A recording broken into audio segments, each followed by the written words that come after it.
It seems like for the last couple of pieces that I've gone over, the included program notes really aren't program notes at all. They're kind of like a guide. And so because of this, because of the frequency that I'm seeing this, I'm going to initiate Rant Mode.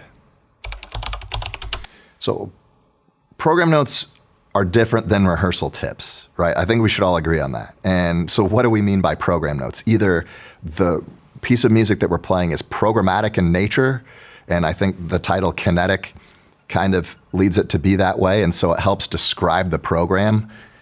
Or if it doesn't have a programmatic element to it, the program notes usually indicate the how and why the piece was composed. You know, what circumstances did the composer write the piece under, what time period, you know, et cetera, just to give extra musical information so that we can make interpretations. So if we look here at the program notes,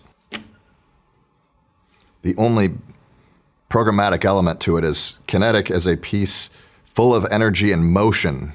And everything else is like, well, it requires this, you need that, you need that. But like, that's all we get is one sentence of the program notes. I hope to go into a bit more detail here in this video about how I think you can make this piece sound the best it can sound.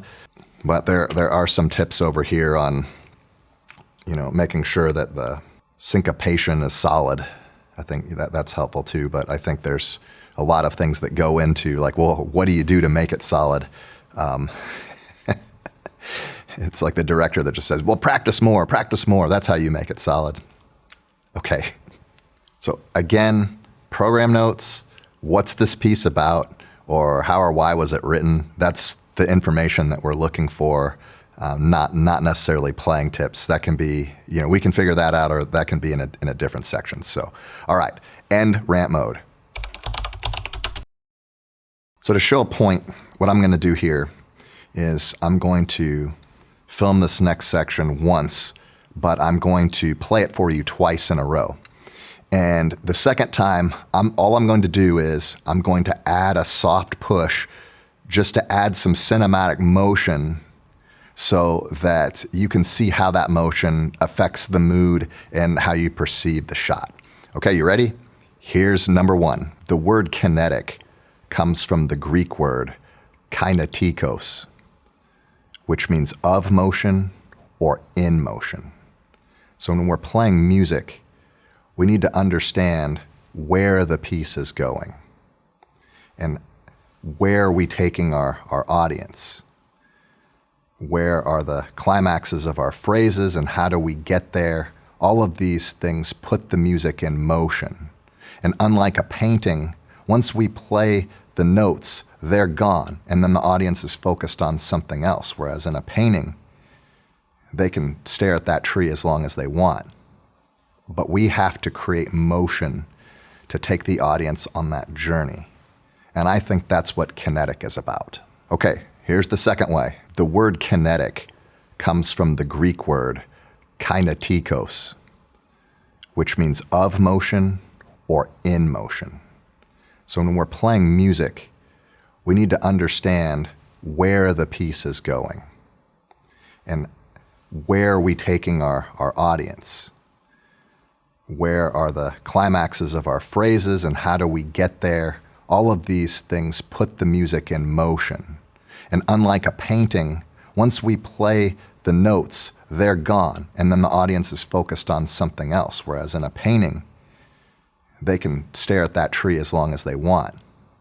But we have to create motion to take the audience on that journey.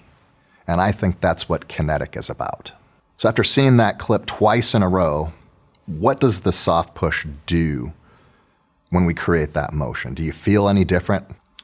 When I conduct Kinetic, my interpretation of this, like every phrase gets its own soft push.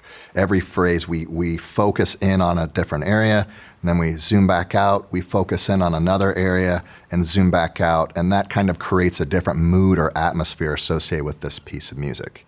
If we don't do this, we've got a lot of homophonic writing, and a lot of this is fairly repetitious, so it can get really boring if we don't spice it up a little bit with our phrasing. In the next video, I'm going to go into phrasing in a lot more detail. I'm going to go through the phrases in Kinetic, and I'm going to discuss how long the phrases are and where the climaxes are within each phrase so that you can really make sure that you're zooming in on the right thing.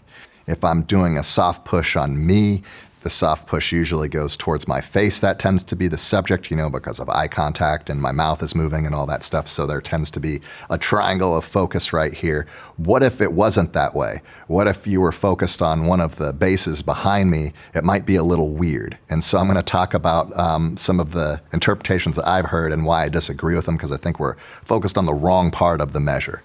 So I hope to see you in the next video.